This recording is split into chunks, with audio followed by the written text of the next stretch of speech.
지난주는 불교 주간이었어요. 그래서 뜻하지 않게 불교 포커스라는 그 매체에서 또 기자분이 오셔서 한 2시간 인터뷰해서 가고, 또 그 다음 날은 목요일 날 그랬고 금요일 날은 동국대에 가가지고 3시간 정도 동국대에서 행자 마치고 행자 교육 마치고 선원을 가든가 뭐 강원을 가든가 해야 되잖아요. 동국대에 오신 분들에서.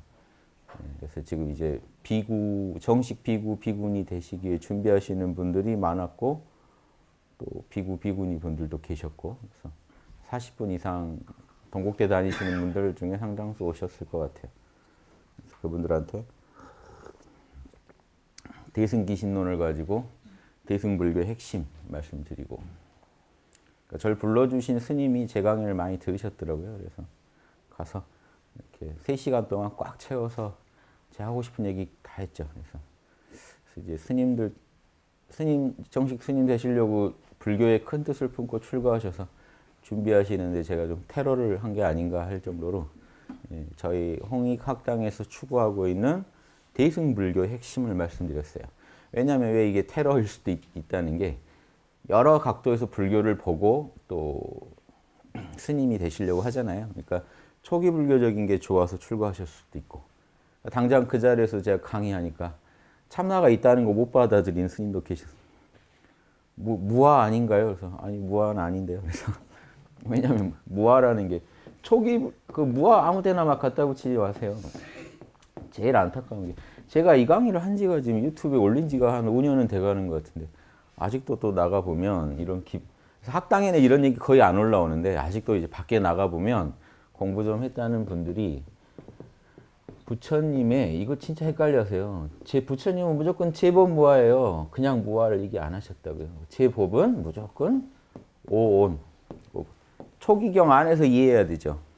많은 분들이 공부하실 때 공부 참 못하시는 분들 특징이, 만약에 어떤 경전을 하나 공부하면, 텍스트를 공부하면 이 텍스트 안에 문맥에서 찾아내야 돼요. 이분이 뭘 말하고자 하는지. 그런데 이분의 원뜻을 이해하려고 훨씬 후대에 나온 주석서들을 갖다 붙여버리기 시작하면요, 그때부터는 이제 산으로 갑니다. 뒤에 나온 학설들을 가지고 앞에 학설을 풀이하려다 보면 앞에 것도 이해 안 되고 뒤에 것도 이해 안 돼요. 자명한 연구를 하셔야죠. 자명하게. 이 무아라는 초기 불교의 주제는 철저히 초기 불교 경전 안에서만 설명돼야 됩니다. 후파 불교의 학설이 붙으면 큰일 나요. 완전히 산으로 가는 거예요. 이해되시죠? 이 기본이에요. 이 기본을 안 지키세요, 학자들이. 그래서 제가 제 강의 듣고 막 충격받으신 분들은, 막 섞어버린 이론을 들으신 분들이 이 얘기를 들으면 부처님 무아를 얘기했지, 부처님이 불성을 부정하거나, 그러니까 긍정도 안 했어요. 근데 부정도 안 했어요. 근데 사람들은 나라는 걸 부정했으니까 나는 없는 거다라고 부처님은 얘기했다라고 생각하는 거예요. 나는 없는 거다. 나라는 거, 나는 오온일 뿐이고 해체하고 나면 나라는 건 없다.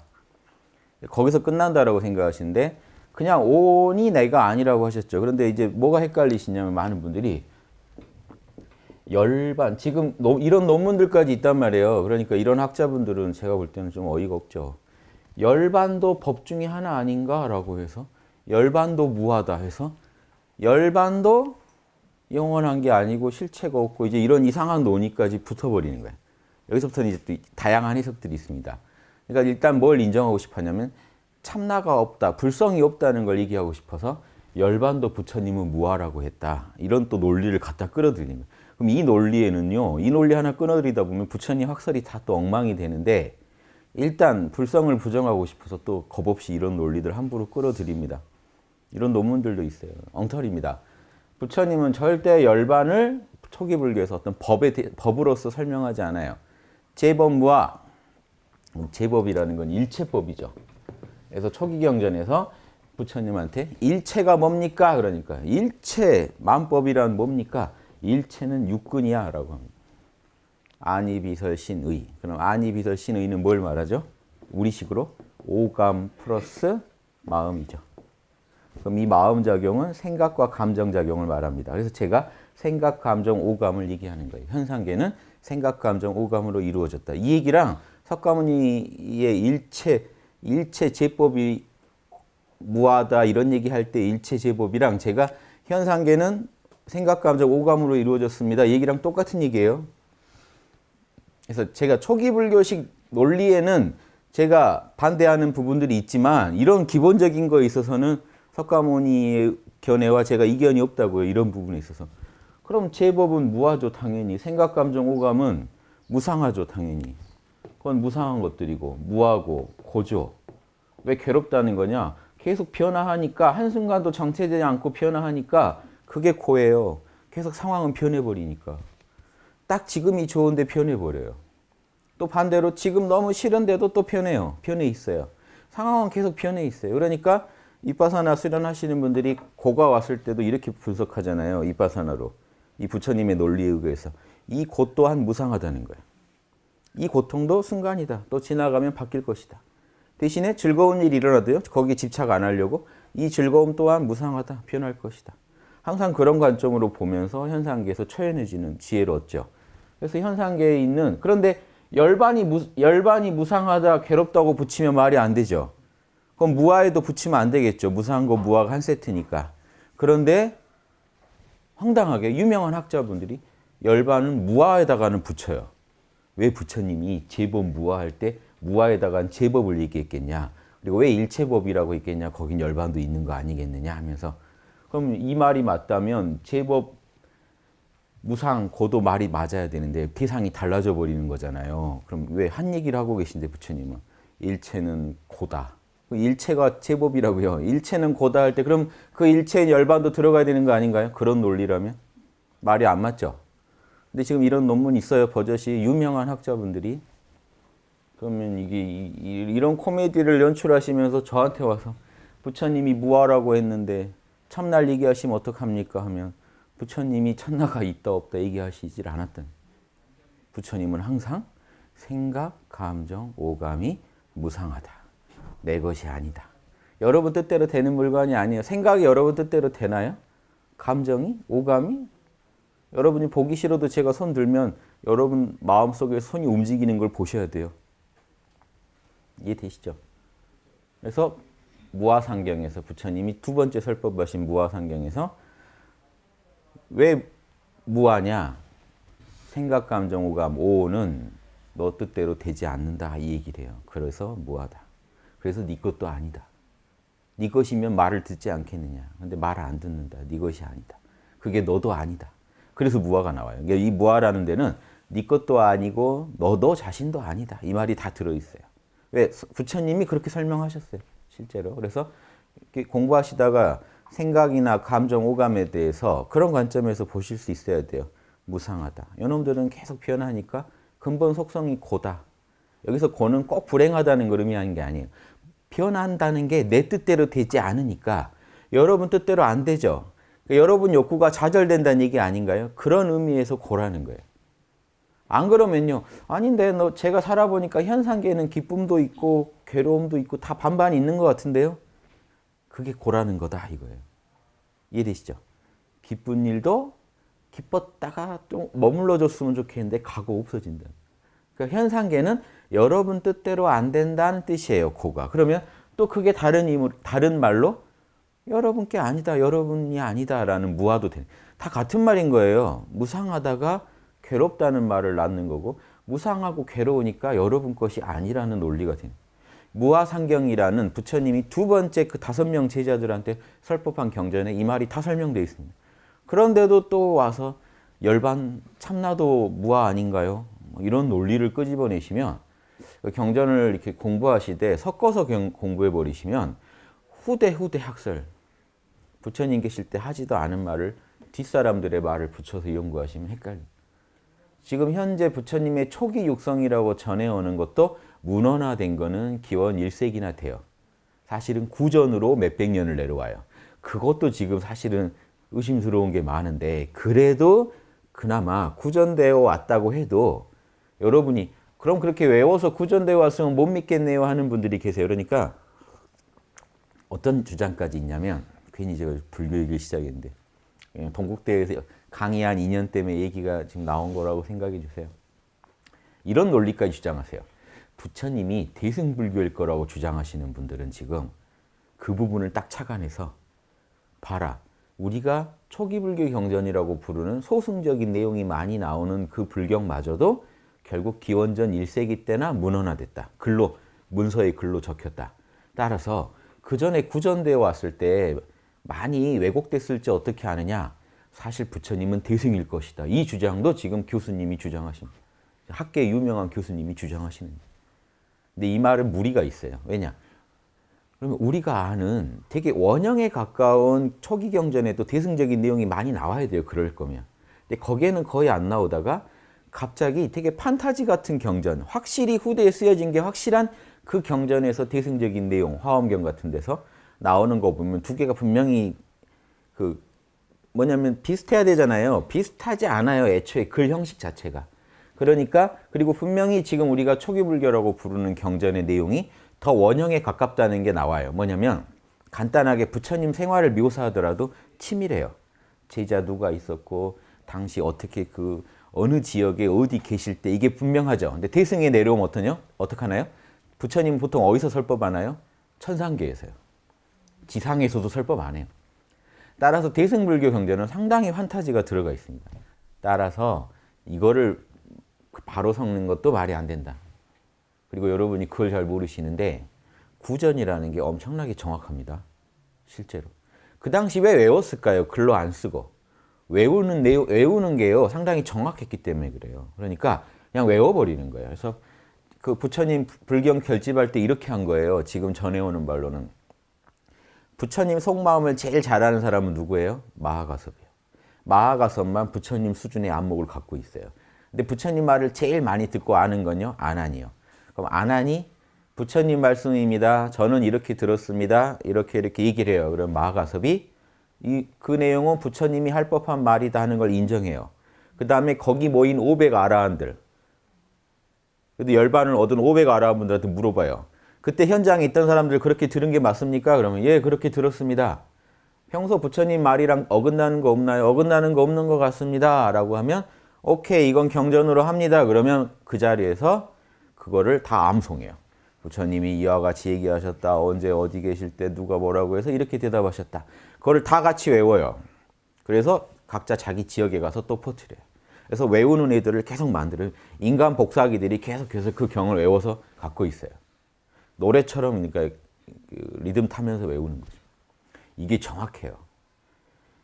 이게요. 인간은 예전에 다 그렇게 전수해 왔어요. 지식을. 아주 예전 원시 사회에서 글이 있습니까? 그럼 어떻게 해요? 정보를 다 집단으로 모여서 노래 형식으로 외워요. 지식을. 그럼 그게 전승돼서 몇천 년씩 내려와서 그 부족에서 내려와요. 저기 아메리카 인디언들은요. 1만 년의 전승의 노래를 갖고 있어요. 1만 년 동안 전해온. 그 내용이 뭐냐면 대부분 뭐냐면 그 당시에 누가 이런 거 떨어져 있으면 길에 있으면 누가 먹어보죠. 죽어요. 한 명이. 그럼 이제 노래를 만듭니다. 그 자리에서. 요런 거 먹으면 죽는다는 걸 노래로 만들어요. 그래서 애들부터 그 부족이 다 밤마다 모닥불 피워놓고 모여서 그 짓을 해요. 그 내용이 다 나와요. 아메리카 인디언 전승에. 밤마다 둥글게 앉아서 노래로 조별로 노래를 계속 부르는데 그 노래가 다 실용적인 노래예요. 지식이 그러니까 노래 형식으로 전수되는 거예요. 이렇게 생긴 걸 먹으면 죽는다. 어디 들어가면 안 된다. 어디 지역 어떤 모든 정보가 그 노래에 담겨서 내려와요. 그게 지금까지 내려와서 그 아메리카 인디언 전승이요. 고집 자녀가 적은 건데 할아버지인가 그 양반이 그러니까 마지막까지 그 구전을 전수받은 사람한테서 받아 적은 걸 책으로는 이제야 문헌화된 거죠. 한 10,000년 만에.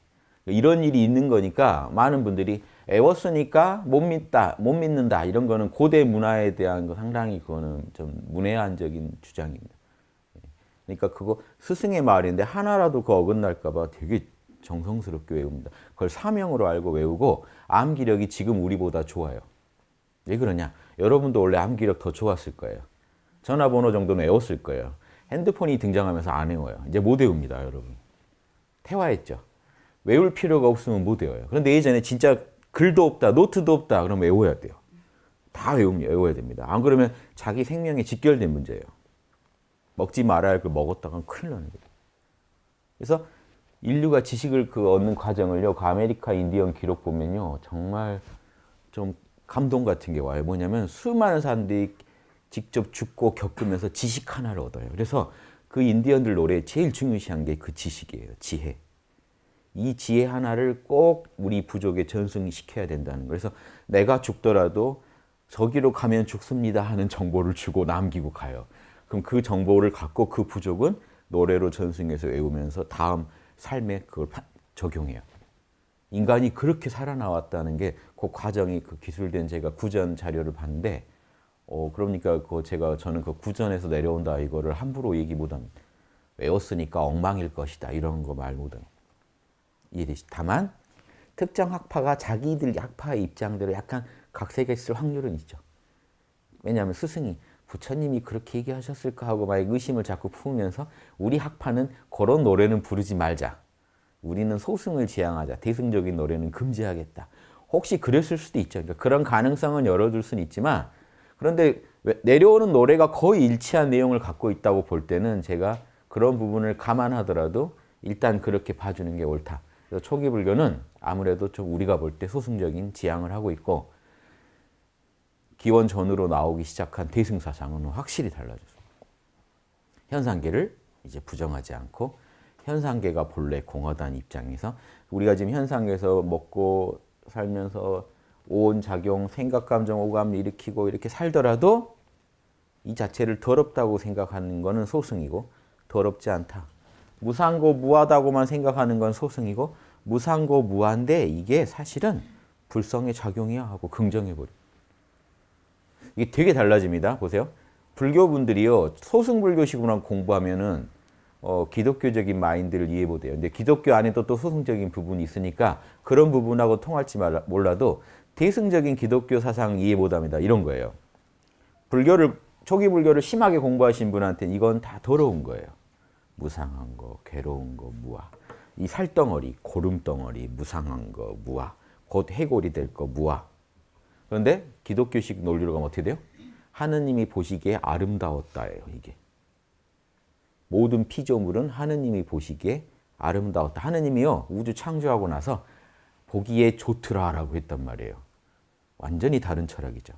여기서 뭐가 나오냐. 한쪽은 현상계를 계속 부정하는 쪽으로 가야 돼요. 더러운 거, 버려야 될 거. 한쪽은 아름다운 거, 하느님이 창조한 거. 그런데 불교에 그런 기독교 사상에 맞먹을 만한 사상이 불교에서 나타나 버린 거예요. 색즉 시공, 공즉시 색. 색이, 색깔이, 오감을 상징합니다. 오감이, 느낌이, 생각이, 감정이 단순히 무상고 무아가 아니라 불성의 작용이다. 더러운 게 아닌 게 돼요. 이제 열반의 작용이다 같아요. 그럼 지금 벌써 대승사상을 받아들이셨다면 여러분은 현상계에서 무상고 무아만 아시면 안 돼요. 무상고 무아는 맞는 말이에요. 그건 기본 속성인데 그 자체 또한 공의 작용이지라고 보셔야 돼요. 그래서 무상고 무아지만 자 대승불교로 좀 더 들어가 볼게요. 무상고 무아한 이 현상계는 사실은 자 대승불교 논리입니다. 재범 무아의 논리랑 달라요. 대승불교의 법공사상은 이거 헷갈리세요. 많은 분들이. 법이 무아라고 했잖아. 소승도 초기 불교도 소승불교도. 근데 대승에서 법공이 결국 오온이 공하다는데 뭐 비슷한 거 아닌가? 그래서 또 어떤 학자분은 그분도 또 유명한 분인데 논문을 써서 초기 불교에 이미 대승사상이 보인다 해서 법공사상이 부처님의 재범무아에 이미 나타나 있다라고 주장해요. 그것도 아닙니다. 그 텍스트에서 읽어주셔야 되는데 막 섞어버려요 지금. 반야신경의 법공사상은 뭐죠? 색이 공이고 공이 색이라는 거예요. 다른 느낌입니다. 뭔 얘기를 하고 싶은 거예요? 오온이 색수상행식이 오온이죠. 색수상행식 반야신경에서 이러죠. 색이 공이요 공이 색이요. 수상행식 역부여시. 수상행식도 똑같다. 즉 내가 말을 더 안 하겠는데 수도 공이요 공도 수고. 상도 공이요 공도 상이고. 행도 공이요 공도 행이고. 식도 공이요 공도 식이다. 이 말을 더 해야 되는데 말을 줄인다 이 뜻이에요. 색즉시공 공즉시색 수상행식 역부여시. 또한 그것들도 똑같다 사정은. 자, 이해되시죠 이제? 반야신경이 얘기하고 싶은 게 법무아를 말하는 게 아니에요. 색수상행식이 내 뜻대로 안 된다 무상해서 이 얘기를 하고 싶은 게 아니에요. 그 관세음보살이 깨달았던 오온이 공한 줄 알고 일체의 고액을 넘어가셨다는 반야신경의 주장이 그 대승경전의 주장이 초기 불교의 재범부활 얘기하는 게 아니에요. 그 다음 뭔 얘기를 하죠? 반야신경은 오온이 공하다고 해놓고 그 다음 뭔 얘기를 해요? 공이 또 오온이라고 했다가 공은 불생불멸이라고 해요. 이게 이제 전혀 달라지는 겁니다. 이야기가. 즉 오온도 불생불멸이에요. 따라서 반야신경 논리상 오온이 본래 공이라고 했죠. 공이 색이라고 했죠. 색이 공이고 따라서 공은 불생불멸이다라고 한 얘기는 오온 자체도요. 생멸이 없다는 얘기. 오온도 생겨난 적이 없고 멸할 일도 없다는 거예요. 그럼 불생불멸 해석만 해도 여러 가지가 있겠죠. 생겨난 적이 없고 멸한 적도 없다? 없다는 거 아닐까? 그래서 또 이런 학자가 있습니다. 이런 논문을 써요. 정말 많은 학자들이 있죠. 함정 같은 함정에 다 빠져들고 계시면 제가 볼 때는 함정 비슷한 것만 보여도 다 뛰어드세요. 빠져들지 않으시고 지금 중도로만 가셔야 이해가 됩니다. 어떤 함정에 빠지시느냐? 불생불멸이라고 그러면 없는 거네. 생겨난 적이 없대잖아. 그게 아니에요. 불생불멸이라는 거는 늘 있다는 거예요. 자, 이게 언제부터 이 펜이 있었는지 몰라요. 생겨난 적이 없어요. 그러니까 죽을 일도 없죠. 그 뜻입니다. 따라서 오온은 자 수신호로 제가 수화로 해보 공입니다. 공에서 오온이 나왔어요. 근데 자 이게 다른 손인가요? 요렇게 하면 손 아니고 요렇게 하면 손인가요? 이해되시죠? 어떤 선사가 착 이렇게 하면 이게 우주 천지창조예요. 이건 다시 천지소멸이죠. 근데 이게 창조하고 소멸하는 생멸상이 있으니까 무상고 무아 같죠? 이 자체는 영원한 거예요. 그러니까 펼쳐졌다 갈무리 됐다 펼쳐졌다 갈무리 됐다 한들 그게 사실은 그 자체로 영원한 공의 작용이에요. 생겨난 적도 없고 소멸될 일도 없는 그 공이 우주에서 끝없이 작용을 펼치고 있는 것뿐이에요. 따라서 여러분의 그 추잡스러운 생각, 이기적인 탐진치의 마음 아니면 어떨 때는 또 고귀한 마음 그 모든 마음작용, 여러분 영혼의 작용이요. 결국 본질이 공이고 생겨난 적이 없다. 공이 생겨난 적이 없듯이 여러분 마음도 영원하다는 거예요. 변화할 뿐 영원하다는 거예요. 여기까지 이해되세요? 내 영혼이 사라지지 않을까 걱정하신다는 것도 반야신경에 맞지 않아요. 색이 공이고 공이 색이라는 걸 모르시니. 공은 반드시 색으로 나타납니다. 이렇게 계속 지고 있는 게 아니라고요. 반드시 색으로 나타나요. 그래서 여러분 보고 듣고 하는 이게 바뀌는 거지 또 끝없이 굴러갑니다. 그러니까 그런 거 걱정하시는 게 오온이 공하다는 걸 못 받아들이신 거예요. 그래서 반야신경을 받아들이신 분은 관자재보살이 오온이 공한 줄 알고 일체의 고혹을 넘어갔다. 여기에 이미 답이 다 나왔는데 자 보세요. 관세음 보살이죠. 관세음 보살처럼 오온이 공인 줄 알았다면 일체 고액을 넘어갈 수 있어야 돼요. 근데 여러분은 이제 반야신경 읽으세요. 오온이 공하다. 오온이 공하지. 근데 고액을 하나도 못 넘어갔어요. 괴로움과 지금 역경을 못 벗어났다고요. 그럼 좀 이상하잖아요. 관세음 보살하고 지금 뭐가 다른 거죠? 오온이 공합니다. 예, 공하더라고요. 이거를 초기 불교식으로 무상하더라고요. 이렇게 이해해서 고액을 넘어갈 수는 없습니다. 그러니까 그건 초기 불교식 넘어가는 법이에요. 즉 무상하니까 무상하다고 규정 짓고 그것들을 계속 피하고 멀리함으로써 나는 열반에 도달하겠다는 초기 불교식 발상으로는 반야신경을 이해 못합니다. 반야신경이 관세음 보살이 그냥 오온이 공한 줄 알고 넘어가 버렸다는 얘기는요. 이 오온하고 더 이상 싸우지 않는다는 거예요. 이것도 공의 작용이란 걸 안 이상 이거랑 싸울 필요가 없어진다. 공이 참납니다.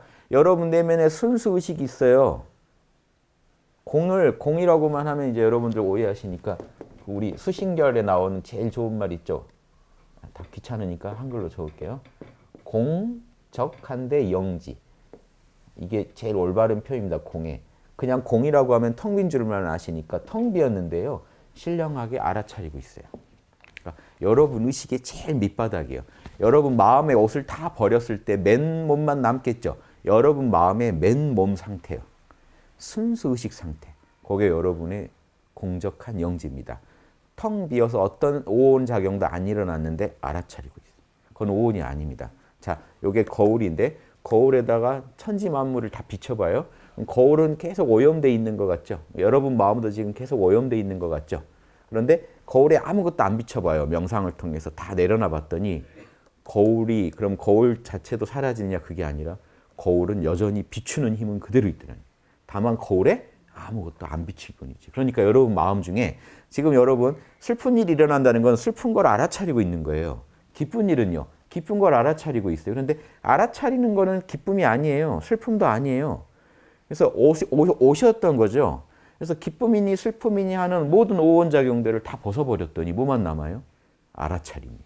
근데 이게 순수한 알아차림이기 때문에 공적영지라고 하는 거예요. 텅 비어 있는데 알아차리고 있다. 이거를 초기불교에서, 초기불교도 이걸 알았어요. 이걸 참나라고 안 부르고 초기불교는 열반이라고 불렀어요. 그냥. 그 상태에서는 분명히 마음의 상태인데 그 상태에서는 어떤 번뇌도 없으니까 오온으로부터 초월된 자리니까 무상고 무아란 속성이 없잖아요. 그러니까 거길 열반이라고 부른 거예요. 그런데 대승에 오니까 열반이라고만 부를 게 아니라 그거를 불성이라고도 부르고 대승 열반경에서는 뭐라고 불러요? 이제 무아라는 말도 안 쓰고 나 그래요. 대승 열반경에서는 그 불성을 나라고 불러요. 나중에 참나라는 거죠. 이러면서 진화 사상이 나와버립니다. 여기까지 오니까 또 학자들이 힌두교의 아트만으로 돌아갔다 해가지고 대승은 마구니 소리다라고 또 주장을 해요. 그런 논문들이 또 나옵니다. 자, 이런 논문들이 귀신같이 나와요. 뭔가 좀 함정에 빠질 만하다 하면 거기 다 논문이 있습니다. 이미. 그러니까 여러분 고민 안 하셔도 그런 논문이 다 있어요. 그런데 그걸 또 피해가 보세요. 그래서 그걸 체험을 통해서 꼭 체득하세요. 생각, 감정, 오감을 일체 생각, 감정, 오감을 모른다 하고 내려놓으시면 순수하게 알아차리고 있는 의식이 나타나요. 이거를 초기 불교분들이 이걸 공부하다가 남방 불교분들이나 지금 체득하면 열반을 얻었다 그래요. 그런데 똑같은 체험을 힌두교인이 하면 아트만을 깨달았다 그래요. 똑같은 체험을 기독교인이 하면 뭐라고 할까요? 똑같아요. 여기는 언어 이전의 영역이잖아요. 어떤 분별도 없습니다. 그 영역을 체험하면 기독교인은 성령 체험했다 그래요. 하느님을 만났다는 걸 언제 얘기해요? 거기서 체험에서 벗어난 뒤에 입이 딸싹 거릴 때 나오는 거예요. 그 말은. 그 언어 이전에 그거는 누구도 뭐라고 말할 수 없는 순수 의식을 만나요.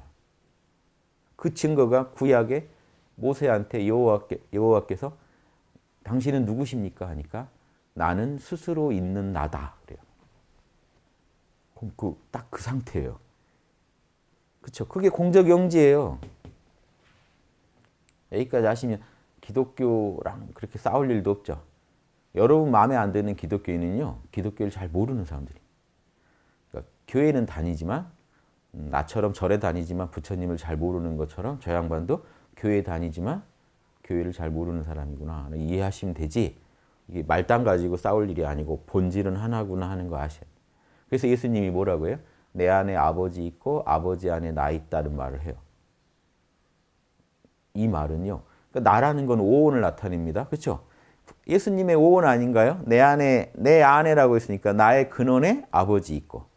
사실은 그런데 보세요. 이게 색즉시공 공즉시색을 얘기하는 거예요. 예수님이. 나의 색수상행식에 나의 자아 내면에 아버지 공이 있고. 그런데 내 안에 공이 있다고 했는데 어떻게 보면요. 사실은 공 안에 내가 있는 거예요. 공이 더 큰 개념이에요. 사실은. 그러니까 내 입장에서 보면 내 안에 아버지 있는 것 같지만 아버지 입장에서 보면 아버지 안에 내가 있는 거예요. 그러니까 색이 사실은 공이지만 공이 또 색으로 나타나고 있는 거예요. 그럴싸하죠? 막 섞은 것 같지만. 근데 제가 공부하면서 아무리 연구하고 의심해봐도 자명합니다. 제 체험과 이 말은 일치해요. 여러분도 그래서 제가 제 체험, 저는 막 일치해요. 이 얘기하고 있는 것도 말이 안 되죠. 저만. 여러분들도 체험하실 수 있게 제가 분명히 체험법을 다 말씀드렸어요. 여러분도 체험해 보시고 소감을 같이, 상품평을 같이 나눠보자는 거죠. 그래야 정확하죠. 물건은 저만 써놓고 제가 상품평 막 멋지게 달아놓고 여러분들한테 동의를 구하면 이건 말이 안 되죠. 여러분 안 써보셨는데. 그래서 그 물건 어떻게 구입해서 쓰는지 제가 말씀 다 드렸고 몰라만 잘하시면 돼요. 다른 거 다 필요 없고요. 일단 아버지를 만나고 싶다. 몰라만 잘하세요. 왜? 오온작용을 초월해야 공을 깨끗이 만나요. 오온이 있더라도 원래 공을 만날 수 있어야 돼. 왜? 오온 또한 공의 작용이니까. 하지만 일반인들은 초학자들은 오온의 자, 보세요.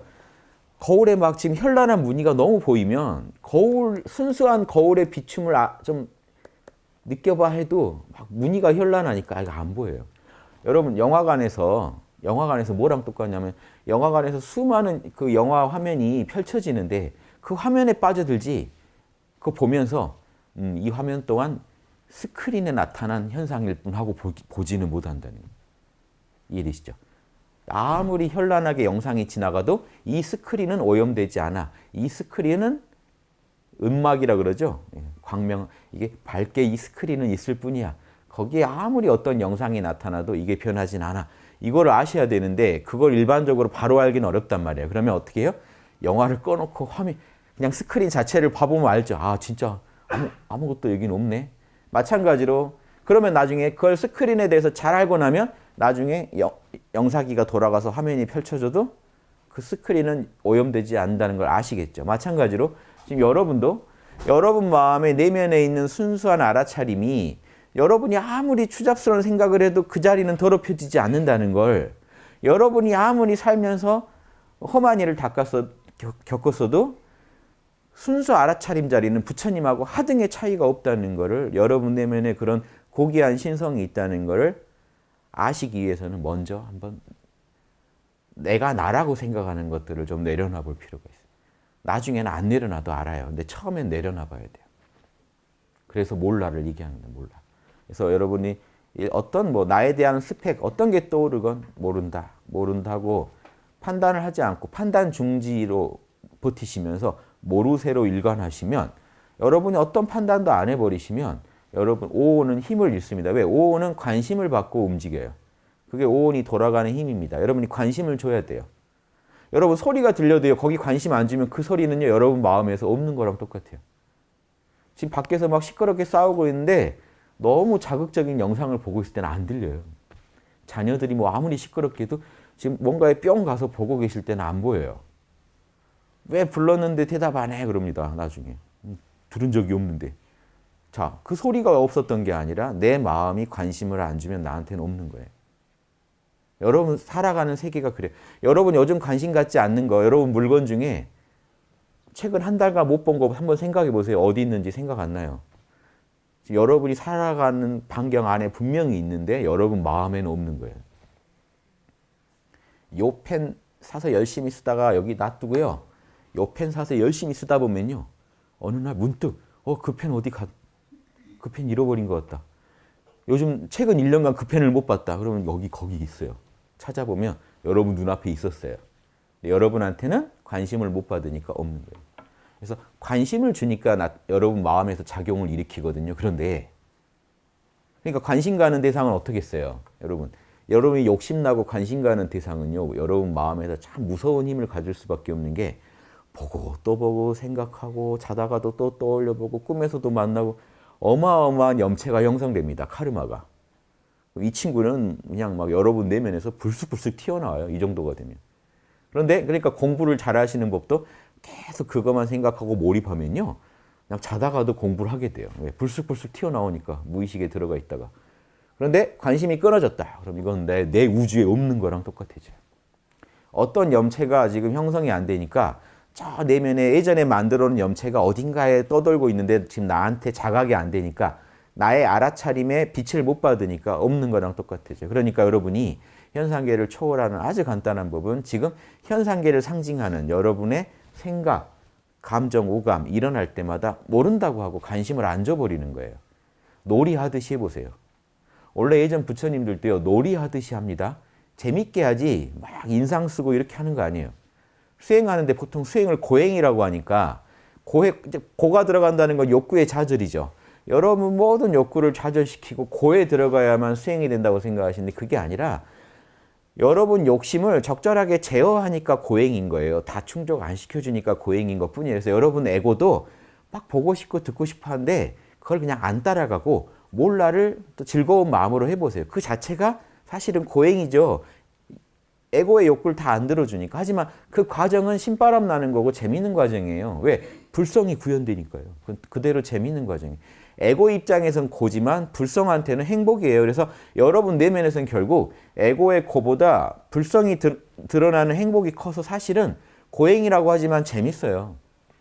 근데 고행인데 진짜 괴롭죠. 그러면 여러분 그거 아마 수행을 잘못하고 계실 확률이 커요. 왜? 열반이 기쁘게 드러나고 있지 않잖아요. 에고만 못 살게 굴지 내면에서 양심의 만족, 불성의 만족에서 오는 희열이 없다면 여러분 아마 그냥 에고를 괴롭히고 계신 거일 수도 있어요. 그게 수행이 아니고 에고를 괴롭히고 있는 것일 수도 있어요. 그 고행도 그 구분하셔야 돼요. 고행이 의미를 지닐 때는 고행을 하는 걸 통해서 내 양심이 더 밝아지고 내 내면에 더 뿌듯한 은은한 희열이 감돌 때 에고의 자극적인 쾌락은 아니지만 은은한 행복감이 감돌아야 그 고행은 잘하고 계십니다. 이해되시죠?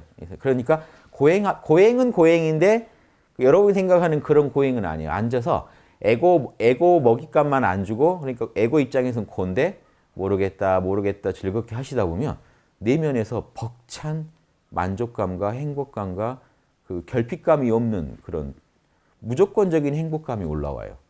즉 요게 없어서 이걸 얻어서 오는 행복이 아니라 이거 자체가 전혀 부족하지 않으니까 오는 은은한 행복감이 올라옵니다. 그게 계속해서 몰라를 하시다 보면 올라와요. 왜? 돈도 모르겠고 내 나이도 모르겠고 일체를 모르겠고 처자식이 있는지도 모르겠는데 뭐가 부족해요? 그러면 가장 원초적인 행복감이 올라와요. 여러분의 근원적인 행복감. 몰라 해보세요. 그러면 이게 엄청납니다. 맛이. 그래서 여러분 이걸 하면요. 저는 늘 그랬어요. 이걸 하다 보면 사람은 뇌가 감정으로 검색하는 게 커요. 그래서 이 행복감을 탁 느끼는 순간 여러분 살면서 느껴왔던 이런 유사한 행복감이 쫙 기억나요. 지금 전혀 기억도 안 나실 거예요. 그런데 딱 하면 어렸을 때 언젠가 정말 집에서 어떤 것도 부족함이 없이 만족하고 있었던 때가 딱 기억납니다. 저 같은 경우. 그때 사실 느꼈던 거죠. 참나를. 저는 몰랐던 거죠. 어려서 정말 왜 어려서가 주로 떠오르냐면 세상 걱정 안 해도 되니까. 어떤 결핍감도 없을 때 토요일 정도죠. 일요일은 벌써 월요일이 기다리고 있으니까 결핍감이 생겨요.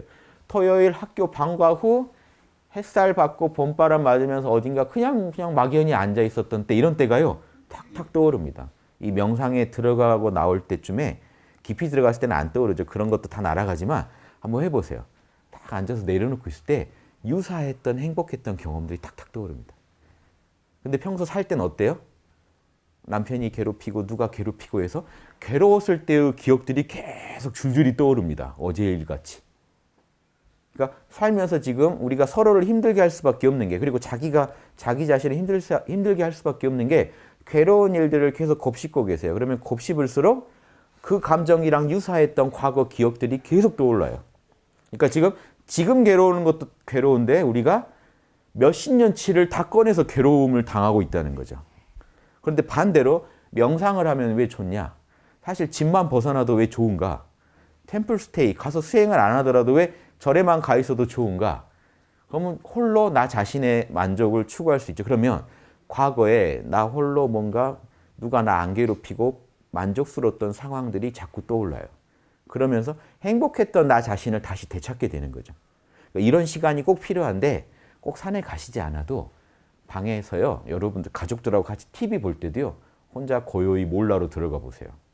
모르겠다. 옆에 누군지도 모르겠다. 이게 누구 집인지도 모르겠다. 모르겠다. 역으로 놀이처럼 접근하시라는 게 이상하다. 이름이 생각 안 난다. 하면 진짜 안 나요. 뇌는 그렇다 그러면 진짜 그래요. 생각이 안 나네. 모르겠네. 그럼 뭔가 자유가 확 옵니다. 내 이름도 모른다 그러면요. 엄청난 자유가 옵니다. 왜? 내일 뭐 돈 나갈 거, 돈 뭐 계산해야 될 거 이런 거 다 잊어버리고 잠시 학생 같으면 시험 볼 거 뭐 할 거 다 잊어버리고 뿌듯해져. 이 뿌듯한 마음을 계속 인류는 느껴야만 삽니다. 그래서 부처님이 열반을 느끼라고 자꾸 한 게 그 열반이 그거예요. 모른다에서 오는 희열이 사실 열반에서 오는 축복입니다. 그 열반 낙을 못 만나면 사람은요. 뭐 하겠어요? 그 못 느끼는 시간만큼. 또 묵은 거 다 꺼내서 자기를 또 괴롭혀요. 자기가 자기의 적이죠. 자고 일어나면 어때요? 너 요즘 편해 보이더라? 하면서 자기가 자기한테 또 꺼내요. 옆집이랑 뭐 가족과의 불화 다 꺼내요. 또 가족이 남편이 잘해줘요.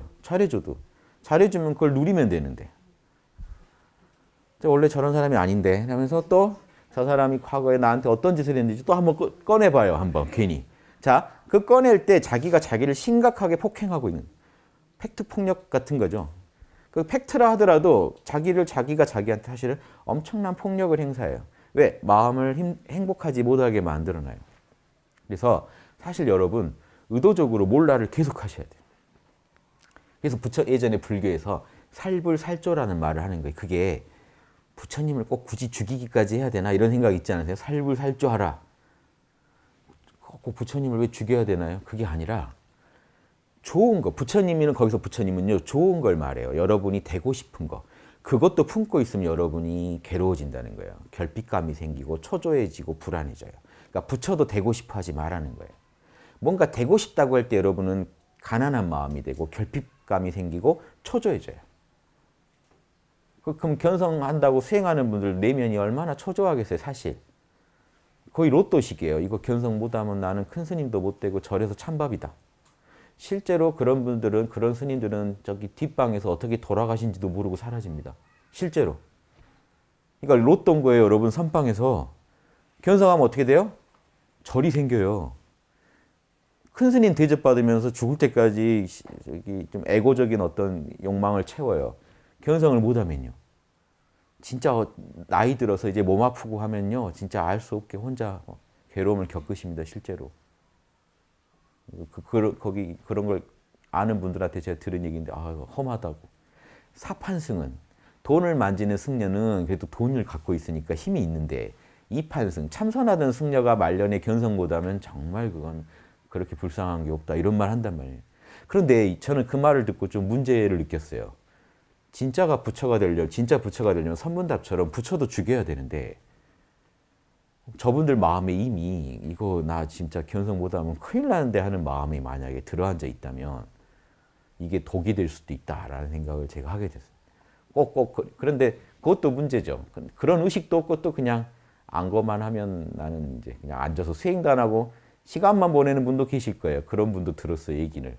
이것도 아니고 또 되겠다고 했는데 또 문제가 생겨요. 자, 이게 선문답입니다. 부처가 되지 말라고요? 그럼 진짜 저 부처 안 될 겁니다 하고 진짜 놀고 있어요. 이것도 아니고 부처가 되려고 노력하고 있습니다. 근데 초조해 죽겠어요. 이것도 아닌 거예요. 부처가 되는데. 묘하죠. 그 중간에 길이 있어요. 그걸 초월한 길이 있어요. 단박 몰라 해버리시면 여러분이 이미 부처인 거예요. 이해되시죠? 초조해야 할 필요도 없이 부처가 그냥 되시면 돼요. 몰라 하시고 순수한 의식으로 계시면 그 자리가 부처 자리예요. 공적영지가 부처예요. 그래서 오로지 부처되라고 하는 모든 선문답들은 여러분 마음에서 그 결핍감만 날려버리라는 얘기를 합니다. 몰라 하라. 저 부처가 되고 싶어요. 똥막대기야. 부처가 되고 싶다는 그 생각이 똥막대기야. 부처라는 생각이 똥막대기야. 당장 버려. 그럼 넌 편안해질 거야. 그럼 보세요. 똥 묻은 막대기를 들고 나오다가 야, 네 막대기 똥 묻었어. 그러면 어우, 바로 버리겠죠. 만지지도 못하게 하겠죠. 어우, 이거 뗐지 하면서. 그런데 부처가 되고 싶다는 생각을 들고 있어요. 부처가 돼야지. 이건 좋은 생각인 것 같아. 부처가 돼야지. 근데 스승이 뭐라고 했어요? 야, 너 들고 있는 거 똥막대기야. 그럼 부처 된 거예요. 자, 선은요. 화두를 닦으라고 얘기하는 선이 하나도 없어요. 모든 선문답은 그 자리에서 견성시킵니다. 저 부처가 되고 싶어요. 어떻게 하면 될까요? 똥막대기 당장 버려. 그럼 그 자리에서 그 제자가 말을 알아들었으면 견성하는 거예요. 저 이제 부처 안 바라고 있어요. 그래, 그 상태야. 여러분 부처 되고 싶지 않죠? 견성하고 싶지 않아야 돼요. 내가 누군지도 모르겠어요. 견성하고 싶지도 않아요. 내가 누군지도 모르는데 뭔 견성이 어디 있어요? 그 상태가 부처 상태입니다. 지금 행복하시죠? 걱정이 없죠? 가족 누군지도 모르겠죠? 존재는 하시죠? 그 존재가 공적영지고 공입니다. 그 공은요, 지금 여러분이 느끼시는 그 공은 누구도 뺏어갈 수 없어요. 불생불멸이에요. 영원히 여러분 거예요. 이 공이 여러분 현상계에서 이번 생엔 이런 모습으로, 다음 생엔 다른 모습으로, 죽으면 사후세계에서 또 그 사후세계에 맞는 모습으로, 꿈을 꾸면 꿈속에서 또 다른 오감과 생각, 감정, 작용을 갖고 나타나서 움직입니다. 살아서도 끝없이 체험하시지 않으세요? 여러분 꿈속에서 꿈만의 몸이 있죠? 꿈속에서 또 몸이 있죠? 그 속에서 생각, 감정이 있죠? 생시랑 다르죠? 꿈속에서는 전혀 다른 생각합니다. 여러분 통제가 잘 안 되는 이유가 꿈속에서는 다른 생각을 해요. 생시를 다 잊어버리고 또 엉뚱한 생각하고 또 다른 나의 모습을 갖고 또 살아가요. 그러다 또 꿈 깨면 다시 돌아와요. 재밌죠? 자, 꿈속도 오온작용이죠. 여기도 오온이죠. 그래서 예전 고승들이 사후 세계, 사후 죽은 뒤에도 깨어서 살아야 되잖아요. 죽은 뒤에 너가 깨어있는지 생사이려를 체득하려면 꿈속에서 깨어있는지 먼저 실험해 보라 이거예요. 꿈이랑 조건이 같다는 거예요. 죽은 뒤에 꿈속과 같이 또 다른 지금 이 물질계가 아닌 영적인 왜 꿈이랑 조건이 같냐면요. 자, 주무실 때 오감에 태양도 못 보죠. 건물도 못 보죠. 그럼 여러분 마음속에 건물이니 태양이니가 안 나타나야 되죠. 근데 꿈속에서는 태양도 있고 달도 있고 다 각자대로 건물도 나타나고 여러분 아는 분들이 다양한 캐릭터로 또 평소와는 또 다른 모습으로 등장해서 여러분하고 여러분이 생각도 못할 말을 여러분한테 날리면서 꿈속에서 싸우고 있습니다. 자, 이런 짓을 다 우리 마음은 할 수 있어요.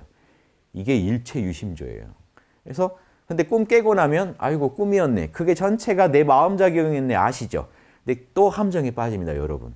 깨어난 지금은 다를 것 같으세요? 지금 제가 여러분 마음 안에 있지 마음 밖에 있을까요, 제가? 여러분이 보시는 저는 지금 여러분 마음작용이에요. 여러분 오감에 나타난 모습이지 제 실체가 아닙니다. 깨어난 지금 여기도 똑같구나 하는 거 알면 그걸 깨어났다고 하는 거예요. 잠에서 깨어나듯이 일상에서 깨어나셔야만 오온이 공한 줄 알아요. 즉 내가 보고 듣고 느끼는 모든 게 참나작용이구나 하는 걸 알아요. 근데 이렇게 말 들으시면 아이고 이것도 몰라도 해야 되고 오온이 공한 줄도 알아야 돼. 그게 아니에요. 이게 하나예요. 자, 하나예요. 뭐가 하나예요? 몰라만 하세요. 몰라만 하셔서 여러분 내면에 있는 순수의식을 알고 나서 순수의식의 눈으로 현상계를 보면 전체가 통으로 하나라는 게 보여요. 그냥. 그러니까 명상하다가 현상계를 보면요. 현상계가 다 빛나 보이고 이게 다 문제없어 보이고 다 내 마음작용이라는 걸요. 느끼기 좋은 상태가 돼요. 그때 제가 말씀드린 요 얘기를 기억하고 한번 진짜 그런지 느껴보세요. 자, 선정을 통해 체험을 유도하고 체험하시면서 저한테 들은 얘기, 원래 경전에서 들은 얘기여야 되죠. 근데 경전 얘기를 저를 통해 들었으니까 저한테 들은 얘기를 그때 곱씹으시면 선정과 지혜가 원만해집니다. 오, 진짜 그러네. 진짜 그러네. 초기 불교분들은요, 자기 호흡이나 몸의 작용을, 오온의 작용을 관하다가 부처님한테 들은 얘기를 떠올려 봐요. 진짜 무상하네? 그러면 알아야 되는 거예요. 마찬가지로 여러분은 지금 보살 되시려면 일체를 모른다고 하시다가 여러분 안에 순수한 그 내면의 의식이 찾아지면 일단 그 자리를 충분히 만끽하다가 그 상태에서 눈을 뜨고 생각도 일으켜보고 한번 느껴보세요. 상황을, 주변을 돌아보시면 전체가 내 마음이랑 하나라는, 전체가 통으로 하나라는 느낌, 저희가 통의식이라고 부르는 상태가 체험이 돼요. 즉 참나가 드러나야 그게 체험됩니다. 왜냐하면 보세요. 꿈속에서 여러분, 꿈속에서 이 얘기만 드릴게요. 꿈속에서 여러분 있고 남이 있었죠. 지지고 볶고 싸웠고 분명히 남이었죠. 깨어나서 보니 둘 다 나였죠. 자, 꿈속에서 깨어있는 의식이 봤다면 어떨까요? 이 전체가 내 마음작용으로 보였겠죠. 마찬가지로 지금 여러분과 제가 따로 있는 것 같죠. 모른다 하고 참나의 안목으로 보면요. 여러분과 내가 통으로 그냥 마음작용으로 보입니다. 이거 깨어나 보지 않으면 알 수 없는 거예요. 그러니까 꿈속에서도 깨어나 버리면 이게 꿈인 줄 알죠. 그런 것처럼 현상계에서도 깨어나 버리면 현상계가 사실 다른 사람들은 비몽사몽 상태라는 걸 알아요. 꿈속 상태거나. 그래서 깨어났다는 말을 하는 거예요. 아, 내가 깨어났구나. 내 눈에는 현상계가 다르게 보이는구나. 남들은 다 꿈꾸고 있는데 혼자 꿈이라는 걸 알아차려 버리는 것처럼 이 현상계도 하나의 꿈이구나 하는, 일종의 꿈이구나예요. 꿈하고 똑같다는 게 아니라 꿈하고 같은 그 속성을 가지고 있구나 하는 걸 알아버려요. 뭔 속성이 같나요? 참나의 작용이에요. 여러분 마음의 작용이에요. 사실은. 오감도 여러분 마음의 작용입니다. 이건 과학적으로도 설명돼요. 과학적으로도 오감은 여러분 뇌작용이에요. 그래서 뇌과학자 유명하신 분들이 그런 얘기 하잖아요. 여러분이 보는 세계는 뇌가 만들어내는 환상이다. 실제로 그래요. 여러분 보세요. 지금 제가 보이시는 거는 제가 보내는 빛을 여러분 망막을 통과해서 그 빛을 받아요. 근데 제가 여러분 눈에 들어갈 수가 없잖아요. 저의 이런 입체적인 모습이 못 들어가요. 여기서 보낸 빛이 여러분 망막을 통과해서 전기 신호로 바뀌어서 저 뇌로 전달돼서 뇌에서 다시 홀로그램으로 재구성해서 보는 거예요. 그럼 지금 저는 사실 과학적으로 말해도 여러분 뇌의 작용이에요. 근데 철학적으로 보면 그건 사실 뇌 또한 도구일 뿐이고 정신의 작용이에요. 여러분 마음에 나타납니다. 그래서 이제 그런 뇌과학자랑 저희랑 달라지는 순간이 여기서 와요. 뇌과학자는 그럼 뇌가 작동할 때만 그렇게 보여야 되죠. 뇌가 작동하지 않을 때도 우리 마음은 태양보다 더 밝은 태양을 다 느끼고 보고 듣고 할 수 있습니다. 그런 과학적 증거들이 가끔 나오죠. 즉 이번에 어떤 뇌과학자가 자기 천국에 다녀왔다고 쓴 책이 그거였잖아요. 하버드대. 자기 뇌가 실질적으로 자기 뇌가 꿈도 꿀 수 없게 죽어 있었어요. 그런데 자기는 그때 분명히 어느 때보다 선명한 자연을 보고 신과 같은 존재를 만나고 태양보다 밝은 빛을 봤어요. 그래서 이 과학자가 생각한 거죠. 뇌를 초월해 있구나 한 걸 안 거죠. 정신작용이. 이런 그 예들은 많이 있습니다. 실제로 사람을 치료할 때요. 한번 죽였다가 치료하는 게 있어요. 피도 뽑고 완전히 뇌를 한번 죽여요. 그래가지고 다시 수술했는데 그 사람이 깨어나서 그 뇌가 죽어있는 동안 자기 수술이 진행되던 과정을 다 얘기하고 무슨 대화가 오고 갔는지 다 알고 어떤 수술 도구 썼는지까지 다 설명하는 그런 사례들이 있어요. 이거 설명이 안 됩니다. 사실 의학적으로. 그래서 결국 의사들은 뭐라고 하냐면 뭔가 알 수 없는 어떤 작용이 있었어요 라고 설명해요. 이런 말보다는 훨씬 설득력 있죠. 정신작용이라서 그래요. 이해되시죠? 그러니까 여러분 내면에 이런 육체를 초월한 정신작용을 여러분이 느끼시려면 어려운 거 없고 몰라만 하세요. 정말 모른다 해서 팔다리가 있는지도 모르겠고 내가 존재한다는 것밖에 못 느낄 때가 여러분이 가장 깊은 산매에 들어갔을 때. 뭐 사선정인이 멸진정인이 다 그 상태예요. 근데 그 상태만 계시지 말고 깊은 상태만 그 깊은 상태에 나오셔서 일부러 보고 듣고 현상계를 느끼시면요. 전체가 통으로 느껴져요. 지금 내 몸 또한 내 마음 작용의 어느 한 부분이고 내가 느끼는 모든 우주가 내 마음에서 펼쳐지고 있는 하나의 한 덩어리의 꿈과 같다는 게 느껴져요. 꿈처럼 허망하다는 게 아니라 그냥 그런 상태로 존재한다는 걸 알게 돼요. 그런 거를요. 우리가 깊은 산매에서 깨달아 보니 뭐 이렇게 뭐라고 할까요? 해인산매라고 하죠. 해인산매가 뭐냐면 물고기마다 다 따로 있죠. 산호초 따로 있죠. 그런데 밖에서 보면 뭐예요? 다 바다예요. 그냥. 통으로 바다죠. 그러니까 여러분이 깨닫고 보니 내가 보고 듣고 느끼는 모두가 진리의 바닷속에 있는 그냥 통으로 바다였네라는 자각을 하시면 그게 해인산매고 정확히 이게 법공을 깨치신 거예요. 마음법이 공이었네. 참나가 현상계에서 이런 오감의 모습을 갖고 있고 오감의 모습으로 나타나 있는 거 이거에 그대로 뿌리가 공이네 하는 이 알아차리는 의식이네 하는 거를 자각하시면 여러분 이게 견성 제대로 하신 거예요. 그리고 늘 그렇게 사시면 확철대오예요. 근데 더 나가서 육바라밀까지 잘하면 이제 대승보살입니다. 여기 단계가 다 있어요. 죽이죠. 이거 평생 연구할 만한 겁니다. 지금 산에 가서 있다고 이거 못 배워요.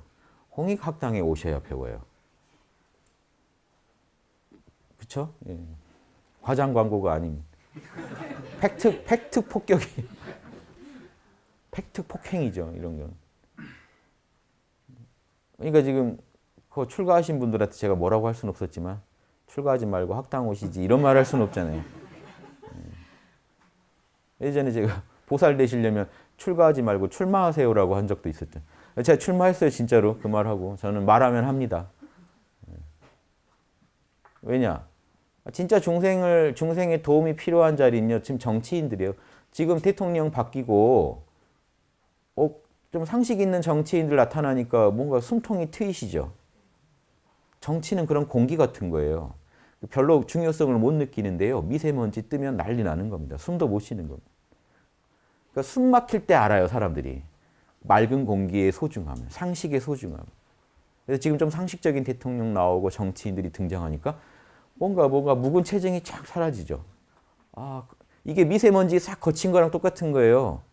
공기 무시했다가 공기가 탁해지니까 밖에 나가지도 못한다고요. 숨도 못 쉬어요. 이런 겁니다. 그래서 보살들은요. 공기 같은 존재로서 중생들한테 도움을 주고 살아야 돼요. 보살이 없으면요. 그 조직에서 보살이 사라지면요. 숨 막혀집니다. 어떤 가정이 갑자기 힘들어진다. 어떤 조직이 갑자기 힘들어진다. 보살이 사라지고 소시오패스가 등장했다는 거예요. 그렇지 않고는 그렇게 갑자기 힘들어지지 않아요. 그 삶의 관계가 갑자기 어려워진다. 누구 하나가 지금 사심을 부리고 있는 거예요. 사욕을 부리고 있는 거예요. 근데 이상하게 힘들었는데 요즘 살만해졌다. 누군가가 양심을 쓰고 있는 거예요, 사실은. 그거 아셔야 돼요. 그 공기 같은 거라 우습게 합니다, 맑은 공기를. 나중에 분명히 공기 사다 쓰실 때가 올 텐데, 이 추세로 가면. 지금 그 보살이 귀해졌다는 것도 그렇게 상식적인 사람들이 많이 사라졌다는 거죠. 정치계에서. 뭐 일반 사회에는 많이 계실 겁니다만 정말 사람들한테 힘을 쓰고 영향력이 큰 자리에 상식인이 사라지면 심각해집니다. 영향력은요, 몇 배로 심각해집니다. 그래서 제가 이런 얘기 드리는 것도 뭐 엄청난 견성하자는 게 아니라 우리 좀 상식적인 사람 됩시다. 합리적인 사람 됩시다. 그러면 자기 안에 있는 불성을 모르고 자기 안에 그 열반의 락이 흐르지 않으면 우리가 아무래도 모질어져요. 남한테. 내가 힘드니까. 내가 죽겠어서 힘들어지고요. 내 시야가 좁아지니까 남한테 억지를 부리게 돼요. 그런데 내가 살만해지고 내가 견성해서 여유가 생기면 보살도가 나옵니다. 자연스럽게. 이거는 자연스럽게 나오는 여러분의 보살도를 좀 더 도와주는 것뿐이에요. 즉 여러분이 제대로 견성하시면 당연히 오온이 공한 줄 알면 보세요. 오온이 공한 줄 알면요. 여러분 지금 이 눈에 보이는 이런 것 그렇게 집착 안 해야 되죠. 오온이 공한 줄 알면서도 또 집착하는 게 사람입니다. 그러니까 양심 분석이 필요한 거예요. 자꾸 이런 보조제를 통해서 여러분이 그 양심을 더 응원해주고 지원해줄 때 여러분이 더 보살로 살 수 있다는 거예요. 사실은 여러분 불성에서 보살도가 나오는 거지 여기서 나오는 건 아니에요. 여러분 내면에서 나오는데 하도 여러분이 평소에 그렇게 안 살았기 때문에 묵어있는 카르마들이 나쁜 염체들이 튀어나와서 좀 부처처럼 살려고 해도 자꾸 막아요. 그럴 때 이거를 딱 검토해 보면 내 마음이 어떻게 왜곡되고 있는지가 딱 보여요. 육바라밀을 내가 막고 있구나 이런 식으로 바로 잡으면 끝나요. 그러면 이거는 결국 여러분 양심을 응원해 드리는 책이지 본체는 여러분 양심이에요. 여러분 양심이 그냥 육바라밀 덩어리고 양심 덩어리예요. 다만 견성을 한다고 해도 내 안에 그런 양심이 있다는 거, 공적용지가 있다는 걸 알아도 삶 속에서 구현하는 건 난관이 많습니다. 그렇게 안 살아왔기 때문에. 습관을 바꿔야 되기 때문에 힘들어요. 그렇기 때문에 이 노트를 대면하면서 자꾸 여러분 내가 진짜 양심적인가? 혹시 사기치고 있는 건 없나? 이기적인 작용하고 있지 않나 보시면 탐진치가 어떻게 여러분 마음을 왜곡시키는지가 보여요. 그때 그것들을 치우고 양심을 응원해 주시기만 하면 훌륭한 보살로 끝납니다. 그래서 우리가 이런 공부 다 같이 원 없이 하십시다. 살아있는 동안. 각자 시간이 얼마 남았는지 모릅니다. 살아있는 동안 우리가 원 없이 공부해야 죽은 뒤에도 이 공부가 이어집니다. 또 그렇게 많이 해오셨으니까 또 이 자리에 오셨을 거라고 저는 생각합니다. 많이 하셨으니까 또 여기 오시지 않았겠어요? 그럼 또 공부해야죠, 모여서. 또 다음 세상에 만나서 또 공부하고. 계속 이렇게 공부하면서 왜? 오온은 공하니까 오온은 사라지지 않습니다. 우리 영혼도 영원한 겁니다. 영혼 또한 불생불멸이에요. 여기까지 아시려면 이 반야신경 내용을 정확히 아셔야 돼요. 관세음 보살은 그걸 정확히 알고 나니까 일체 고액에서 자유가 왔다는 뭐 살고 죽고 이런 일을 안 겪게 된다는 게 아니라 겪더라도 그 일을 양심적으로 깨어나서 육바라밀에 맞게 받아들이고 수용할 수 있는 힘이 생겨버렸다는 거죠. 아라한처럼 숲으로 도망가서 무상고무화만 외치면서 모든 고통으로부터 뭔가 진통제 계속 맞은 상태로 살다 가겠다. 모든 고통으로부터 자유로운 상태에서 살다 죽겠다. 이게 아니라 고통을 겪더라도 그 고통 또한 본래 공한 줄 알고 소화할 수 있는 큰 마음의 그릇이 생겼다는 거죠. 이게 대승보살도의 맛입니다. 지금 이런 얘기를 불교에서 해야 되는데 잘 안 하셔서 제가 해드렸습니다. 그래서 앞으로 여기서 보살을 많이 배출하는 수밖에 제가 아무리 이런 얘기 떠들어도 절에 계신 분들이 승복 있고 딱 권위 안에 있으면요. 살기 편해요. 다 와서 받들어 주니까. 그러면 사람들이 또 고민을 안 합니다. 그래서도 제가 누군가가 외쳐야 되고 실제 보살들이 이런 존재다는 걸 우리가 삶 속에서 보여줘야 되고 우리부터 누리고 살아야 돼요. 그래야 저렇게 사는 거 좋아 보인다 하고 아마 각성하실 거예요. 다른 분들을 위해서라도 여러분이 먼저 이런 열반락을 누리고 사시길 바랍니다. 마치겠습니다.